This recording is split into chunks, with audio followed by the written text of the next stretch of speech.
Hello दोस्तों, मैं हूँ श्वेता और आप देख रहे हैं गपशप। जैसे कि आप जानते हैं, स्टोरी बेरीज एक प्लेटफॉर्म है जो कि अपॉर्चुनिटी देती है बहुत से एस्पायरिंग ऑथर्स को अपनी क्रिएटिविटी को इसमें पब्लिश करने के लिए। तो दोस्तों, आज हम आपको मिलवाने वाले हैं एक ऐसे ही ऑथर जो कि स्टोरी बेरीज के स्टार ऑथर रह चुके हैं और अब एक पब्लिश्ड ऑथर हैं। ये है उनकी पहली किताब, दून के पाखी। और नाम से तो आप जान ही चुके होंगे, ये है दिनेश कुमार सिंह। तो चलिए मिलते हैं दिनेश कुमार सिंह से, करते हैं कुछ गपशप और जानते हैं उनके इस जर्नी के बारे में। सो लेट्स डू सम गपशप।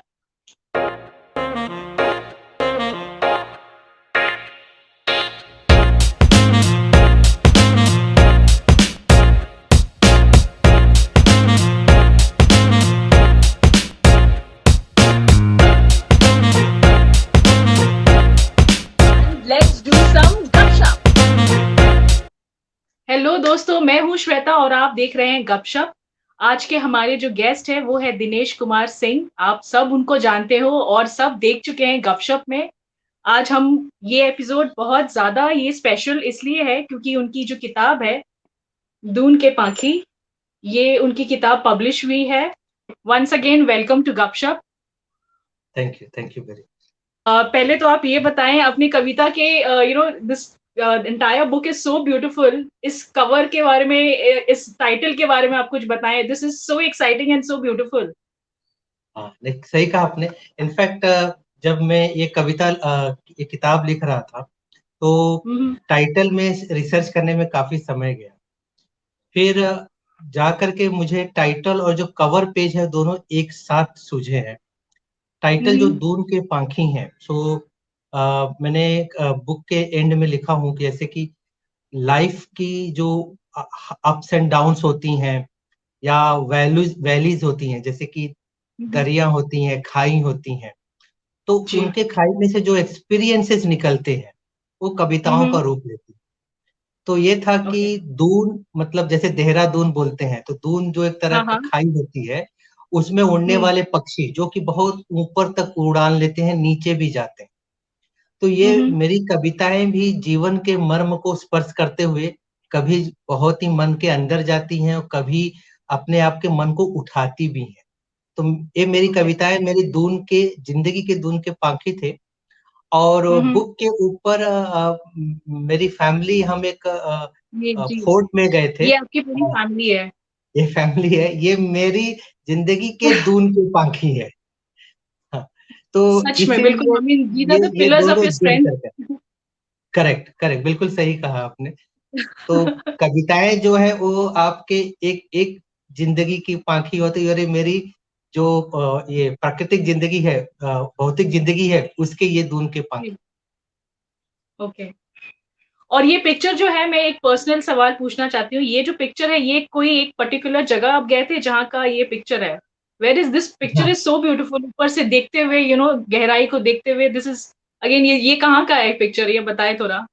ये एक हिस्टोरिकल प्लेस है, फोर्ट है। हम्म। आपने अजय देवगन की मूवी देखी होगी कोंडाना, तो ये हम्म। कोंडाना फोर्ट है जिसका बाद में नाम सिंहगढ़ रखा गया। तो ये सिंहगढ़ किला है। और अच्छा। हम फैमिली गए थे दिवाली के समय, जबकि इसको हम्म। काफी भव्य तरीके से सजाया गया था, कोरोना काल खत्म हम्म। होते ही। तो ये हम्म। उस अ, सिंहगढ़ किले से जब आप नीचे देखते हो, तो ये जिस हम्म। तरह का आपको व्यू मिलता है, ये उसी वक्त क्लिक किया गया फोटो है। तो Dinesh, how does it feel now? अब कैसा फील होता है एज अ पब्लिश्ड ऑथर? बहुत अच्छा लगता है, बहुत अच्छा लगता है। क्योंकि कई सालों से लिखता आया था, और लिखता था अपनी डायरीज में, लिखता था अपने लिए, अपने लोगों के लिए। वो काफी लंबा सफर रहा है, लिखने का सफर हाँ हाँ। कम से कम 30-35 साल के ऊपर रहा है। बीच में काफी बड़ा हम्म। गैप भी आया।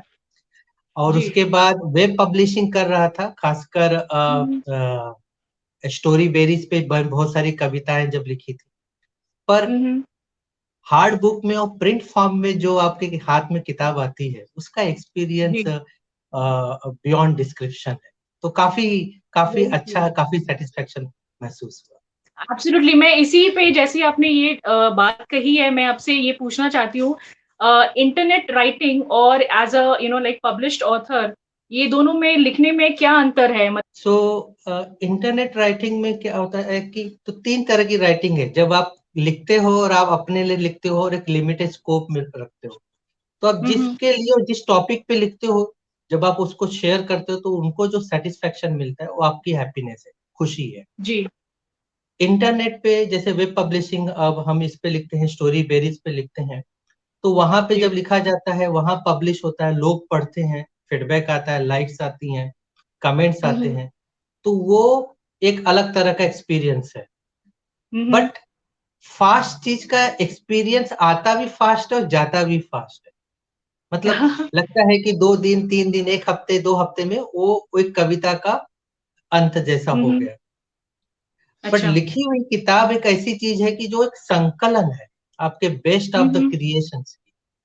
तो जैसे जी। ये मेरी 100 में से चुनी हुई 51 कविताओं का संग्रह है। तो हुँ, हुँ। अब एक कविता का जो संग्रह है जब ये फिजिकल फॉर्म में मेरे हाथ में आता है, तो ये मेरे जी। पास हमेशा के लिए है। हुँ, तो हुँ। ये किताब अगर आपके कमरे में पड़ी है, आपके डेस्क पे पड़ी है या कहीं रखी है और आप जाते हो, जैसे ही आप उसको स्पर्श करते हो, तो लगता है जैसे सारी 51 की 51 कविताएं छोटे बच्चे की तरह होकर आपसे किलकिला रही हैं, बोल रही हैं करके। तो उसका हुँ, हुँ। अनुभव काफ़ी लंबे समय तक होता है। कितना लंबा? शायद जब तक आप हो या आपके बाद।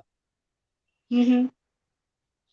तो आपने जब ये पहली बार ये किताब अपने हाथ में ली थी, कैसा लगा आपको? क्योंकि आई कंप्लीटली अंडरस्टैंड, एक माँ अपने बच्चे को 9 महीना पूरा पूरा पाल-पोस कर सींचती हैं, और द मोमेंट वो डिलीवरी होके जब हाथ में बेबी आता है, तो उसकी फीलिंग ही अलग होती है। द सेम वे ये बुक जब पूरा आपने जब सिलेक्शन किया 51 पोएम्स का, एंड जब ये पूरे छपकर आपके सामने पूरी एक वेल प्रेजेंटेड बुक की तरह ये आई, तो आपको कैसा फील हुआ? आपने ना बहुत सटीक एग्ज़ाम्पल दिया है। हुँ, तो हुँ। ये जब बुक जिस पर्पज़ के लिए लिखा था हुँ, और हुँ। उस पर्पज़ के लिए उसकी तारीख भी इस बुक में मैंने मेंशन किया हूँ। उसी तारीख को ये किताब मेरे हुँ, हुँ। इस किताब की जो पहली कॉपी है, ये मेरे हाथ में आई। अच्छा। हुँ, हुँ। और ये मेरे हाथ में ना आके ये इन 3 पंखियों के हाथ में आई, क्योंकि मैं मेरे काम में बिज़ी था, तो उनके हुँ, हाथ हुँ। में आई। और उसमें से सभी को नहीं पता था कि मैं ये फ़ोटो लगाने वाला हूँ, तो उनके लिए ओके, भी सरप्राइज़ सरप्राइज़ था था। ये। तो और जब उन्होंने देखा, और ये किताब मैंने मेरी माँ को डेडिकेट किया हूँ। और जी। मेरी माँ की जिस दिन 20वीं पुण्यतिथि थी, उसी हुँ, दिन हुँ। उसकी पहली कॉपी मेरे हाथ में आई। So okay. ये जो आपने कहा ना कि जैसे उस माँ ने 9 महीने अपने गर्भ में रख करके जन्म दिया, हुँ, ये वो हुँ। तरह था कि मैंने अपनी माँ की स्मृतियों को अपने जेहन में 9 महीने रख करके इस तरह के रूप में एक तरह से पुनर्जन्म दिया। तो जी। सचमुच वो एक्सपीरियंस जो था बिल्कुल उसी तरह का पावरफुल एक्सपीरियंस था। हुँ, कि हुँ। आप जिस तारीख की महत्ता आपके लाइफ के लिए बहुत इंपॉर्टेंट होती है, उसी दिन अगर आपकी क्रिएशन, डेडिकेशन इस फॉर्म में आ जाए, तो उससे बड़ा सैटिस्फैक्शन और जो खुशी होती है और कोई नहीं है। और वो कविता हुँ, हुँ। जो एक कॉम्पिटिशन के लिए मैंने 5 मिनट में लिखी थी और उस हुँ, हुँ। कॉम्पिटिशन में उसको द्वितीय पुरस्कार मिला था। ओके। और इसकी आखिरी कविता भी एक कहानी है कि वो माँ के ऊपर है। मेरी हुँ, हुँ। 50 कविताओं की किताब पब्लिश होनी थी हुँ, और हुँ। लास्ट मोमेंट में पता चला कि 3 पन्ने कोरे रह गए हैं। तो अच्छा। मेरे पब्लिशर ने कहा कि एक और कविता लिख दो आप, कवि के लिए हुँ, तो हुँ। समय नहीं लगना चाहिए, लिख दो। मैंने कहा कविता ऐसी भी होती है ना कि फैक्ट्री या फास्ट फूड की तरह बन जाए करके। उन्होंने एग्ज़ैक्टली, कहा नहीं, बिल्कुल, लिख दो, शुभ अंक होता है 51 हुँ, हुँ। कविता का ये हुँ, कि ये किताब बन गई। ओके। ये जो आखिरी कविता आपने इसमें लिखी है, तू साथ नहीं है माँ, इसके बारे में कुछ बताएँ? क्योंकि ये जब मैंने खुद पर्सनली जब रीड किया, तो ये बिल्कुल मैं बहुत ज़्यादा इमोशनल हो गई थी। इसके बारे में आप कुछ बताएँ? तो मेरा जो बचपन है काफ़ी संघर्षों से गुज़रा है। सभी मेरे भाई बहन, माता पिता, सभी के लिए वो संघर्षों का दौर था, आर्थिक संघर्ष थे। तो एक छोटे से 10 बाय 10 का मकान जो अभी भी है, ये खासकर इस जी। बरसात के सीजन में, जब बरसात होती थी तो बरसात सिर्फ घर के बाहर नहीं होती थी, छपरे से, खपरेल से भी पानी दीवारों से बरस के अंदर आता था। पानी भर जाता था बाहर, तो पानी वहां से घर के अंदर आता था। और हम छोटे थे तो माँ अपने कुनबे को एक समेट लेती थी और हमको सुरक्षित करती थी, और रात भर लगी होती थी उन पानियों को बाहर निकालने में, ताकि हमारी लाइक अ नींद सुपर पूरी हो। वुमन। सो एकदम सुपर वुमन की तरह। करेक्ट, बिल्कुल सही। और वो चीज अभी भी जो मुंबई में इतनी बरसात हुई है कि ये घटना वापस से हुई, हमारा जो पुराना घर है, तो उस पे वही लिखा कि समय चेंज हुआ, घर चेंज हुए, और बहुत सारी परिवर्तन हुए, एंड डेफिनेटली जी। All seeds goes to the parents, माता पिता को जाते हैं करके। और दुख वही होता है कि जब वो पेड़ के फल मिलने वाले होते तभी अगर आपके माता पिता ना हो तो एक बहुत दुख होता है। तो वही है कविता का शीर्षक और भाव भी कि माता पिता जब तक हैं तब तक बहुत बड़ी शक्ति आपके साथ में है। हर हर दिन, हर पल एक आशीर्वाद है। तो जितना जी। बटोर सके उतना बटोर ले, नहीं तो आखिरी कविता जो है वो आखिरी पल तक आपको याद दिलाती है कि तू तो साथ नहीं है माँ। जी, बिल्कुल। तो दिनेश, आपका ये जर्नी कैसा रहा फ्रॉम अ इंटरनेट राइटिंग का experience, then from a published author? कितनी चैलेंजेस को आपने फेस किया while publishing this book? Rakhi को देख करके हमेशा लगता था कि इंटरनेट ऑथर के साथ में पब्लिश्ड ऑथर होना भी एक अच्छी बात है, बड़ी बात है। हुँ, हुँ। हुँ, डेफिनेटली राखी उसके लिए रोल मॉडल रही, क्योंकि आदमी लिखता है तो हो सकता है वो या तो पब्लिश ऑथर बन करके पब्लिसिटी कमाए, या तो वो एक आय का जरिया हो, या तो हुँ। फिर आदमी अपने लिए लिखे। सो जी, जब स्टोरी बेरी का 1 साल पूरा हुआ था, एक कविता लिखी थी उसके लिए कि जी। 1 साल में क्या ऊपर उतराव चढ़ाव आए, और क्या अच्छा क्या बुरा हुआ, और कितना बढ़ना है करके। और हुँ, मुझे लगा कि जब मैं वो कविता लिख रहा था तो शायद वो मैं उसके लिए ना बल्कि अपने लिए भी लिख रहा था कि मुझे अच्छा। भी तो इच्छा कहीं ना कहीं है अपनी खुद की किताब पब्लिश होने के लिए, तो क्यों नहीं हुँ, शुरुआत की जाए, क्यों नहीं कोशिश की। हुँ। तो मैंने एक ढांचा तैयार किया और सोचा कि मैं कविता छापूं, पब्लिशर्स को कांटेक्ट करने लगा। बड़े हुँ, हुँ। पब्लिशर्स के अलग अलग टर्म्स एंड कंडीशन होते थे, रिप्लाई नहीं आते थे। जब हुँ, रिप्लाई हुँ। आते थे तो कंडीशंस होते थे, मैं हिंदी में लिख रहा हूँ, लोगों की एक्सपेक्टेशन इंग्लिश राइटिंग की होती थी, बहुत सारे। हुँ, हुँ। अंत अच्छा, में जाकर के ऑलमोस्ट लगा कि ये मेरे बस का शायद खेल नहीं होगा, मुझे ड्रॉप करना चाहिए। अंत अच्छा। में एक पब्लिशर से जब बात लगी बन रही है, हुँ, हुँ। तब उनके जो कंडीशंस थे और जो उनके जी। चार्जेस जो थे वो हुँ, काफी हुँ। फेवरेबल नहीं लगे। तो मुझे लगा कि मैं अपनी क्रिएटिविटी को बेच रहा हूँ, या मैं मतलब या क्रिएटिविटी का प्रॉपर सौदा नहीं है, प्रॉपर वैल्यू नहीं है। अच्छा।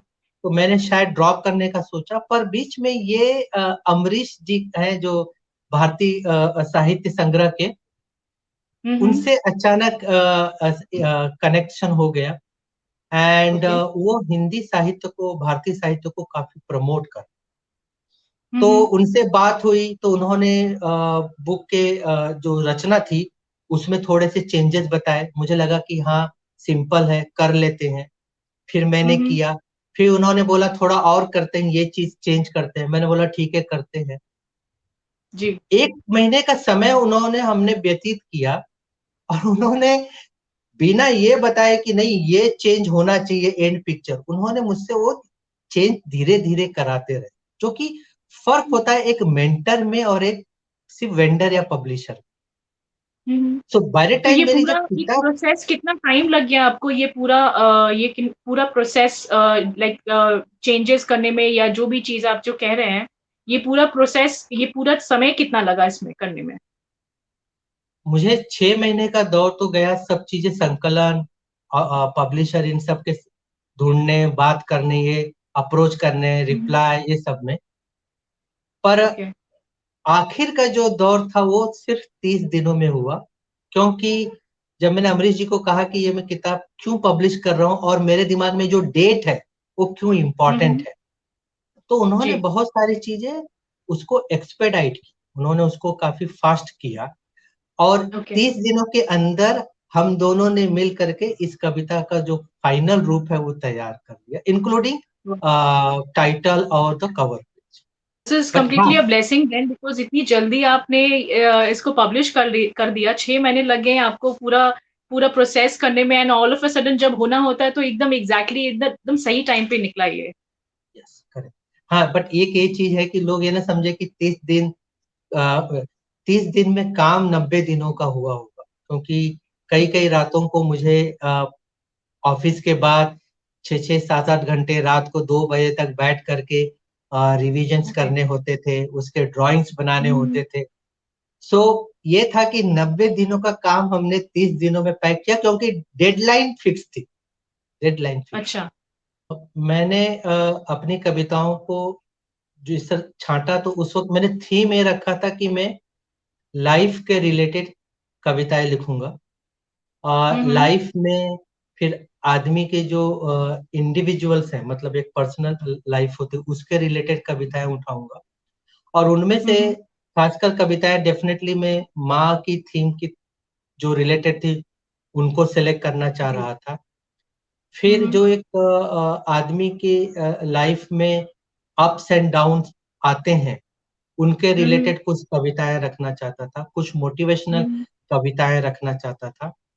हम्म। और कुछ मेरे जो एक दो महीन ऑब्जर्वेशंस रहे हैं, जी। जब मैं घूमता हूँ, लोगों को ऑब्जर्व करता हूँ, तो उनके हम्म। रिलेटेड कुछ कविताएं रखना चाहता। तो कुल मिला करके मैं एक कैरिकेचर अगर मैं देखूं, तो मैं एक इंसान को रख रहा था, और उसके सराउंडिंग में जो होता है, क्योंकि वो एकदम अंतर का भाव है, तो उसके रिलेटेड हम्म। सारे कविताओं को मैं इस बुक में लाना चाहता था। तो इसलिए मैंने अपनी बाकी जो कविताएं हैं, जो हम्म। पेट्रियोटिज्म रिलेटेड है, जी। या तो फिर राजनीति रिलेटेड है, या व्यंग है, हम्म। उन सब चीजों को जी। हटा करके मैंने फोकस इन पे। ये मैं खुद ही बहुत ज़्यादा रिलेट कर पाती हूँ, आपकी जितनी भी कविताएँ मैंने इसमें पढ़ी हैं। This is one of the best, I mean जो आपने जो एक होता है ना, व्हेन एक माली भी जब एक बुके बनाता है तो वो बहुत चुन-चुन कर फूल इकट्ठे करता है, कि ये सही। वाला नहीं, ये बेस्ट, ये बेस्ट। तो आपने भी एक पूरा कंप्लीट गुलदस्ता सबसे बेस्ट ऑफ बेस्ट पोएम्स को आपने सेलेक्ट किया, and this is really beautiful. आपसे एक रिक्वेस्ट करते हैं कि प्लीज़ कोई अपनी एक कविताएँ आप हम सबके लिए रिसाइट कीजिए प्लीज़। मैं वही 91वीं कविता, जो आखिरी कविता है, मैं वो हुँ, हुँ। रिसाइट करना चाहूंगा। जी। क्योंकि तू साथ नहीं है माँ, याद है वह भी एक पल था माँ, जेठ की तपती धूप में जब घर भट्टी बन जाता था, छत भी आग बरसाता था। याद है वह भी एक पल था माँ, जब बारिश से हम घबराते थे, मिट्टी के खपरेलों पर प्लास्टिक की चादर बिछाते थे। तूफानों में अक्सर नींद जब गायब हो जाती थी, जब बाहर ही नहीं घर के भीतर भी पानी भर जाते थे, तू विचलित होती थी माँ, पर अपना धीरज ना खोती थी माँ। जीवन को पटरी पर लाने को हम सब जुट जाते थे माँ, कोई जुगत नहीं लगाते थे। अब वो हालात नहीं है माँ, पर तू भी तो साथ नहीं है। मौसम भी बदल गया है, मौसम भी बदल गया है, अब तो बैसाख ही जेठ बन गया है। दिन भर दिनकर आग उगलता है, रात में उमस से दम घुटता है। पर वातानुकूलित कमरों में फागुन सा मौसम रहता है। अच्छे से दिन कटते हैं माँ, मन फिर भी बेचैन रहते हैं माँ। अब बड़ी भवन में घर है, न खपरैल है न प्लास्टिक की चादर है। अब बारिश भी बाहर ही होती है और घर सूखा रहता है माँ। पर मन के अंदर अश्रुओं की बौछार हो रही है माँ। रुक रुक कर कभी कभी तो कभी लगातार हो रही है माँ। क्योंकि तू जो साथ नहीं है माँ, क्योंकि तू जो साथ नहीं। वाह, आई मीन ये सुनकर ही मैं बहुत ज्यादा इमोशनल हो गई। I don't know what question should I ask next. बहुत ही खूबसूरत है और बिल्कुल दिल को छू ले रहा है। आई एम श्योर ये एक ऐसी चीज जो बहुत सिंपल वे में आपने कही है एंड बहुत सारे लोग इसको रेजोनेट भी कर पाते हैं कि जब आपने ये किताब पब्लिश करने का सोचा, आपकी फैमिली, कलीग्स, फ्रेंड्स का क्या सपोर्ट रहा इसमें? फैमिली और फ्रेंड्स के लिए तो ज्यादातर लोगों के लिए तो सरप्राइज ही रखा था मैंने। Of hmm. कोर्स मेरे बच्चे इसमें इन्वॉल्व हुए, क्योंकि ओके। मुझे जो कविताओं के साथ जो ड्राइंग्स डालनी थी, मैंने हम्म। उनकी मदद ली। तो ओके। उसमें इस तरह से उन्हें तो पता चल गया कि हाँ, इस तरह से कुछ तो आने वाला है, बट उन्होंने वो बिग पिक्चर इमेजिन नहीं किया था कि और कवर अच्छा। पेज इमेजिन नहीं किया था। तो हम्म। बच्चों का काफी अच्छा साथ रहा, क्योंकि उनके हम्म। आइडिया से और उनके ड्राइंग की वजह से फिर मेरी कविता और क्रिएटिविटी की वजह निखर से। गई, काफी निखर गई। ओके। और बाद में जब दोस्तों को ये चीज पता चली तो मिक्स रिएक्शन था। दोस्त तो दोस्त होते हैं। हम्म।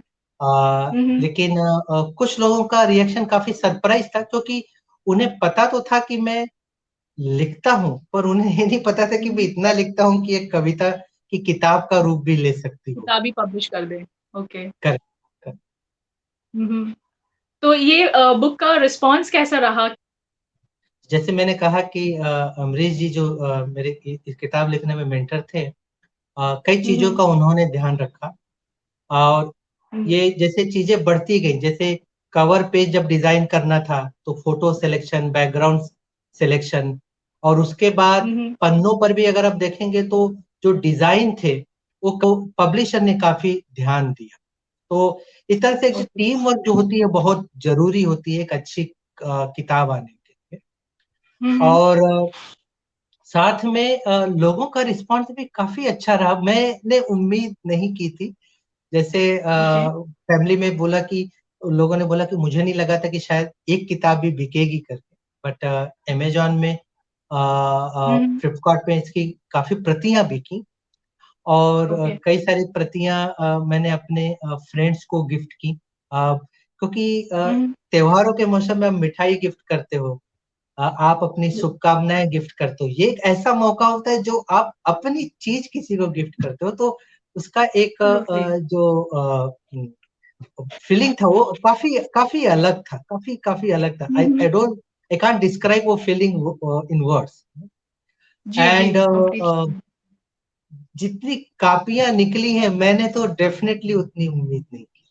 मैंने तो डेफिनेटली उम्मीद नहीं की थी, और ये ओके। मेरे लिए काफी प्रेरणादायक है मेरे हम्म। फ्यूचर स्टेप्स के लिए। ओके।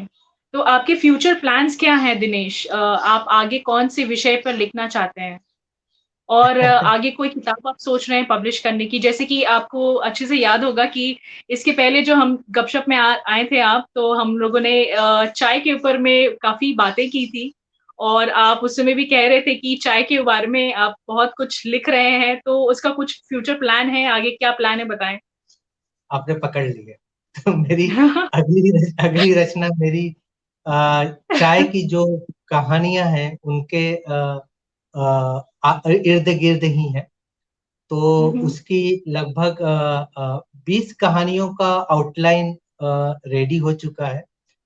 और वाओ! ये है कि लेकिन काम के साथ में इन चीजों को करना समय लगता है। और मैंने ये भी ऑब्जर्व किया कि कविता से ज्यादा मेहनत कहानी लिखने में जाती है, क्योंकि ओके। कविता एक भाव को लेकर के आप 3 या 4 स्टैंजा में आ जाते हैं और वो खत्म हो जाता है। हम्म। पर कहानी जो जी। कैरेक्टर के आसपास घूमती है, उसको वो शुरुआत से लेकर अंत देना मतलब इतना आसान नहीं होता। पर मेरी वो पूरी कोशिश कहानी होगी में कि आपको इन्वॉल्व होना होता है। बिल्कुल सही कहा।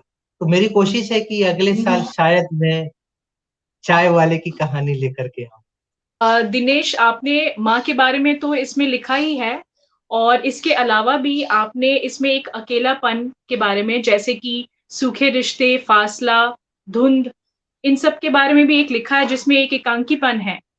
तो ये आपका खुद का एक्सपीरियंस है, या आप लोगों में एक जो अकेलापन, एक खालीपन है, उसको ऑब्जर्व करके आपने इसको लिखा है? इसके बारे में भी कुछ बताएं।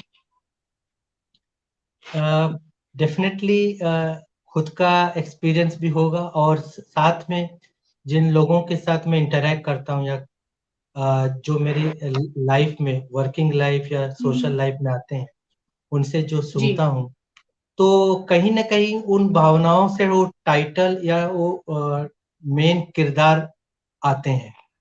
फिर उनको जब शब्दों को पिरोना होता है, तो कहीं ना कहीं अपने जीवन से भी चीजों को उठाकर उसमें डाल करके वो कविता बनाई जाती है।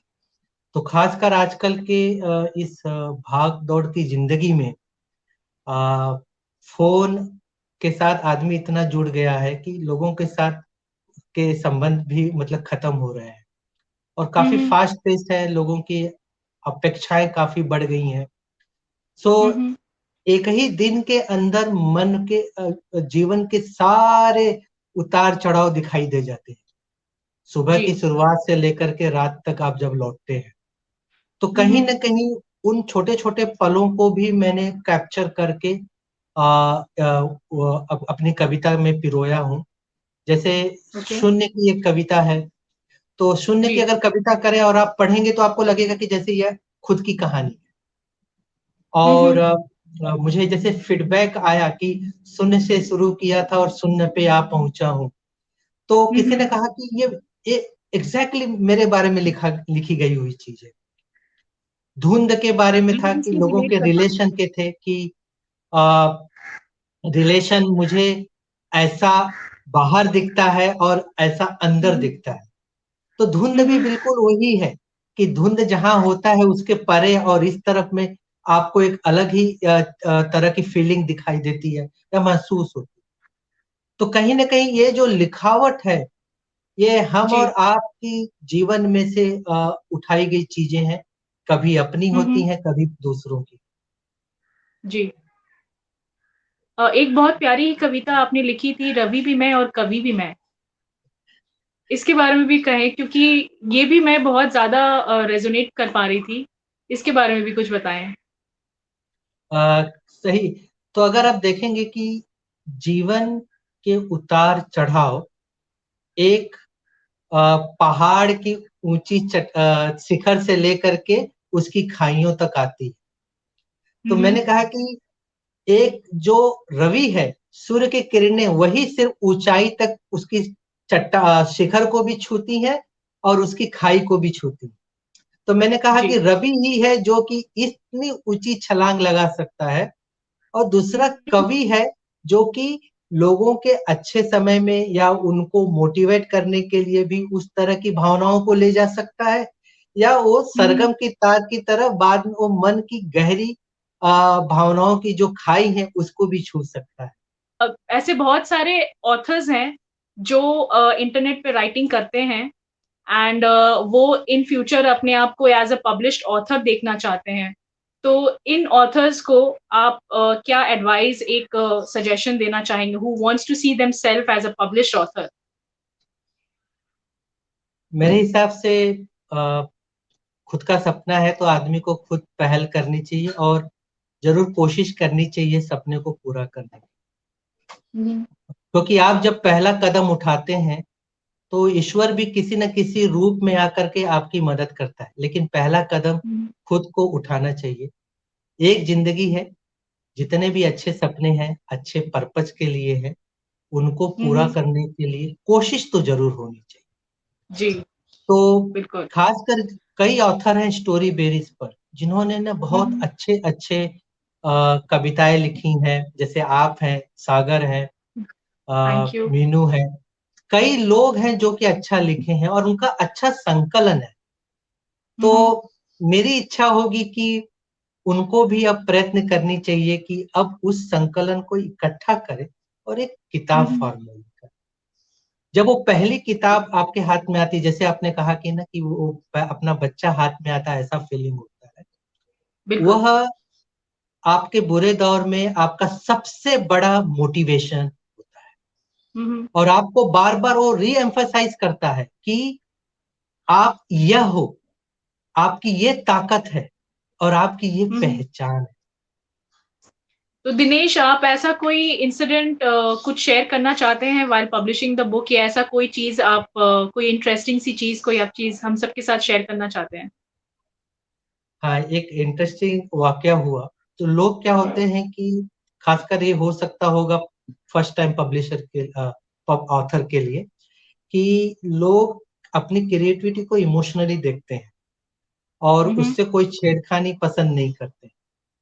पर जो आपका रिव्यूअर होता है वह अलग अलग नजरिए से आपकी किताब को देखता है। वह आपकी किताब को व्याकरण के हिसाब से देखता है, वह आपकी किताब को ऑडियंस के पॉइंट ऑफ व्यू से देखता है और भाषा और साहित्य के हिसाब से भी देखता है।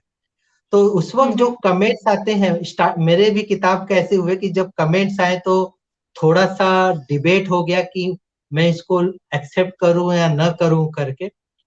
पर मैंने ज्यादा करके जो चेंजेस थे रिव्यूज से वो मैंने एक्सेप्ट किए और मुझे उसका इम्पैक्ट और जो फायदा था वो बाद में किताब पब्लिश होने के बाद दिखाई दी, क्योंकि कई कई शब्द होते हैं जिसके अलग कॉन्टेक्स्ट में सेम शब्द के मीनिंग अलग हो सकते हैं। तो ऑथर्स के साथ मेरी ये गुजारिश होगी कि जब आपको आपकी किताब का रिव्यू करने का मौका मिले तो डेफिनेटली रिव्यू कीजिएगा। आप ये मत समझिएगा कि आपने अपना बेस्ट किया है, बेस्ट के ऊपर भी रिव्यू करके उसको और बेटर करने वाले लोग होते हैं। तो ये मेरे लिए एक अच्छी लर्निंग हुई और एंड आई थिंक मैं इसको फ्यूचर में भी फॉलो करूँ। Thank you so much Dinesh, आप यहाँ हमारे साथ गपशप में एक बार फिर आए और हमसे ये इतना खूबसूरत बुक पब्लिश करके हम सबको बहुत मोटिवेट किया आपने। We wish you all the very best. हम उम्मीद करते हैं कि अगले 6 महीने में आपको हम फिर गपशप में लेकर आएंगे एक नई किताब के साथ में, जिसका अगेन एक नया कवर होगा, एक नया टॉपिक होगा और इसके विषय में, उस विषय में हम लोग फिर से एक बार दोबारा से गपशप करेंगे। सभी को, दर्शकों को रिक्वेस्ट करना चाहूंगा कि ये किताब मेरी अमेजॉन, फ्लिपकार्ट और गूगल में ई बुक रूप में अवेलेबल है। दून के पाखी सर्च कीजिए, दिनेश कुमार सिंह, और जरूर इसको पढ़िए और अपनी राय अमेजॉन पर और साथ में मुझे भी शेयर। जी बिल्कुल। गपशप गपशप गपशप। Thank you so much Dinesh, अपना समय देने के लिए और गपशप में एक बार फिर हम सबके साथ में अपना विचार और इतनी अच्छी बातें करने के लिए thank you so much. Thank you so much for coming. Thank you. धन्यवाद।